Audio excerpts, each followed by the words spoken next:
দেখো ইউটিউবে copyright claim আসে কি কারণে? কয়েকটা কিন্তু কনটেন্ট ক্রিয়েটর যারা আছে তাদের কিন্তু কয়েকটা ভুলে কিন্তু এই কপিরাইট ক্লেমটা কিন্তু আসে। ইউটিউবে কপিরাইট ক্লেম আছে, কপিরাইট স্ট্রাইক আছে। কপিরাইট ক্লেম আলাদা, কপিরাইট স্ট্রাইক আলাদা। তো কপিরাইট ক্লেম কিন্তু বেশি কনটেন্ট ক্রিয়েটর যারা আছে তারা কিন্তু বেশিরভাগই ভুল করে থাকে। এই ভুলগুলোর জন্য কিন্তু কপিরাইট ক্লেমটাই কিন্তু বেশি করে আসে। আর কপিরাইট স্ট্রাইকটা হচ্ছে অন্য কিছু, সেটা আমি ভিডিওর শেষে তোমাদের বোঝাবো যে এই দুটোর মধ্যে ডিফারেন্স কি আছে।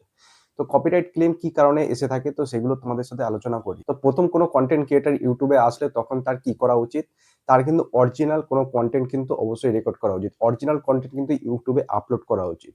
অরিজিনাল কনটেন্ট হচ্ছে যেরকম আমি এই ভিডিওটা রেকর্ড করছি, আমি নিজে থেকে নিজে বলছি, নিজের স্ক্রিপ্ট আছে, নিজে কিন্তু আমি ভিডিওটাকে বানাচ্ছি, সেটা হচ্ছে কিন্তু অরিজিনাল কনটেন্ট। আমি ভয়েস ওভারও কিন্তু ভিডিও বানাতে পারি, সেখানেও কিন্তু আমার অরিজিনাল স্ক্রিপ্ট থাকলে কিন্তু অরিজিনাল কনটেন্ট হবে সেটা। আমি যেরকম ফেস ক্যাম ভিডিও বানাচ্ছি, এটা কিন্তু আমার অরিজিনাল কনটেন্ট। আমি আমার ফোন থেকে কিন্তু আমি রেকর্ড করছি, তাই এটা অরিজিনাল কনটেন্ট হবে। তো এখন তোমরা এটা ভাবতে পারো যে ফোন থেকে যেকোনো কিছু রেকর্ড করে হয়তো আমরা ইউটিউবে আপলোড করে দিলাম। যেরকম হচ্ছে টিভিতে কোনো ওয়েব সিরিজ আছে, সেটা তুমি ফোন থেকে রেকর্ড করলে, বা কোথাও শোতে গেছো বা কনসেপ্টে গেছো, সেগুলো তুমি ফোনে রেকর্ড করলে, সেগুলো ইউটিউবে আপলোড করলে, এগুলো কিন্তু অরিজিনাল কনটেন্ট নয়। এগুলো যদি ইউটিউবে আপলোড করো তাহলে কিন্তু কপিরাইট ক্লেম আসবে। অরিজিনাল কনটেন্ট হলো যে নিজের স্ক্রিপ্ট, নিজে ভিডিও রেডি করা, এগুলো হচ্ছে অরিজিনাল কনটেন্ট। যেরকম আমার ভিডিওটা আছে, এটা আমি ইউটিউবে যদি আপলোড করি তাহলে আমার কোনো ইউটিউবে কোনো প্রবলেম আসবে না। ইউটিউবে সবসময় অরিজিনাল কনটেন্ট ইউজ করবে, তাহলে কোনো প্রবলেম আসবে না। পরে হচ্ছে ভিডিওতে তোমার ব্যাকগ্রাউন্ড মিউজিক লাগানো। ব্যাকগ্রাউন্ড মিউজিক যদি তুমি লাগিয়ে থাকো, সেটা কিন্তু অবশ্যই কপিরাইট ফ্রি ব্যাকগ্রাউন্ড মিউজিক কিন্তু অবশ্যই হওয়া দরকার। নাহলে কিন্তু তুমি যেকোনো কোনো গান বা কোনো কিছু অন্য কিছু যদি দিয়ে দাও, যেখানে কোনো কপিরাইট ফ্রি কোনো লাইসেন্স নেই, সেইসব যদি মিউজিক তুমি ব্যাকগ্রাউন্ডে লাগিয়ে থাকো, সেখানে কিন্তু কপিরাইট ক্লেম আসবে। কপিরাইট ফ্রি কিন্তু তোমাকে সবসময় ব্যাকগ্রাউন্ড যদি তুমি দিয়ে থাকো তোমার ভিডিওতে, তাহলে কিন্তু সেটা ইউজ করা অবশ্যই দরকার। নয়তো কিন্তু তোমার কপিরাইট ক্লেম আসবে। এরপরে হচ্ছে ভিডিওর মধ্যে ইউজ করা অনেক কিন্তু ক্লিপ আছে, যারা ভিডিওতে কিন্তু অনেক রকম ক্লিপ ইউজ করে থাকে, বা সাউন্ড এফেক্ট কিন্তু ইউজ করে থাকে। এগুলো কিন্তু তোমাকে অবশ্যই, তুমি যদি কোথা থেকে ডাউনলোড করে থাকো বা ভিডিওতে ইউজ করে থাকো, সেগুলো কিন্তু অবশ্যই কপিরাইট ফ্রি লাইসেন্স দেখেই কিন্তু তুমি এগুলো ভিডিওর মধ্যে ইউজ করবে। নাহলে কিন্তু ভবিষ্যতে তোমার ভিডিওতে কিন্তু কপিরাইট ক্লেম আসবেই আসবে। এটা কিন্তু 100% গ্যারান্টি। এরপরে অনেক কনটেন্ট ক্রিয়েটর ভেবে থাকে যে থাম্বনেল বা কোনো ইমেজ যদি এগুলো যদি আমি ভিডিওতে ইউজ করি, এগুলোতে হয়তো কোনো প্রবলেম আসবে না। কিন্তু না, তুমি যদি কোনো থাম্বনেল যদি কারোর কপি করে থাকো, যে কারোর থাম্বনেল তুমি ডাউনলোড করে নিজের ভিডিওতে ইউজ করেছো, বা কারোর ইমেজ তুমি ইউজ করেছো, সেগুলো যদি তোমার ভিডিওতে ইউজ করে থাকো, তাহলে কিন্তু সেগুলোতে কপিরাইট ক্লেম অবশ্যই আসতে পারে। থাম্বনেলটাকে সবসময় নিজে কাস্টমাইজ করেই কিন্তু ইউটিউবে আপলোড করবে, সেটা সবথেকে ভালো হবে, ইউনিক হবে। তুমি যদি তোমার নিজে থেকে ভাবনা চিন্তা করে যদি একটা কোনো থাম্বনেল রেডি করে পারতো, তাহলে কিন্তু সেটা ইউনিক থাম্বনেল হবে। হয়তো তুমি কোনো আইডিয়া পাচ্ছ না, কারোর থাম্বনেল দেখে তুমি সেখান থেকে আইডিয়া নিতে পারো। সেই আইডিয়া নিয়ে কিন্তু তুমি নিজে কিন্তু একটা থাম্বনেল রেডি করতে পারো।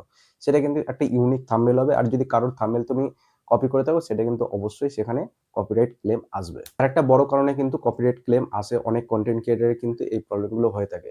যেরকম হচ্ছে অনেক টিভিতে যেরকম খেলা বা কোনো ওয়েব সিরিজ বা কোনো মুভি, এগুলো ডাউনলোড করার পরে কিন্তু ছোট, ছোট ক্লিপ কিন্তু কেটে ইউটিউবে কিন্তু আপলোড করে। এগুলো কিন্তু আপলোড করলে কিন্তু ভবিষ্যতে কিন্তু অবশ্যই 100% কিন্তু তোমার এই কপিরাইট ক্লেম কিন্তু অবশ্যই আসবে। কোনো মুভি, কোনো ওয়েব সিরিজ বা কোনো খেলা, এগুলোর ক্লিপ কিন্তু তোমরা ইউটিউবে কোনোদিনও আপলোড করতে পারবে না। এগুলো কিন্তু ভবিষ্যতে কপিরাইট ক্লেম আসবে।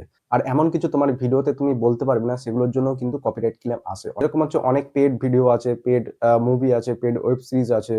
সেগুলো যদি তোমরা ফ্রিতে কোথা থেকে ডাউনলোড করবে, এরকম কোনো ওয়েবসাইটের যদি কোনো খবর তোমরা এই ভিডিওর মধ্যে দিয়ে থাকো, সেগুলো কিন্তু কপিরাইট ক্লেম আসবে। এগুলো কিন্তু ইউটিউবে তোমরা বলতে পারবে না। এগুলো যদি বলে থাকো, তাহলে কিন্তু কপিরাইট স্ট্রাইকও ভবিষ্যতে আসতে পারে। আর কপিরাইট স্ট্রাইক আসলে কিন্তু তোমাদের চ্যানেলটা কিন্তু ইউটিউব থেকে ডিলিটও হয়ে যেতে পারে।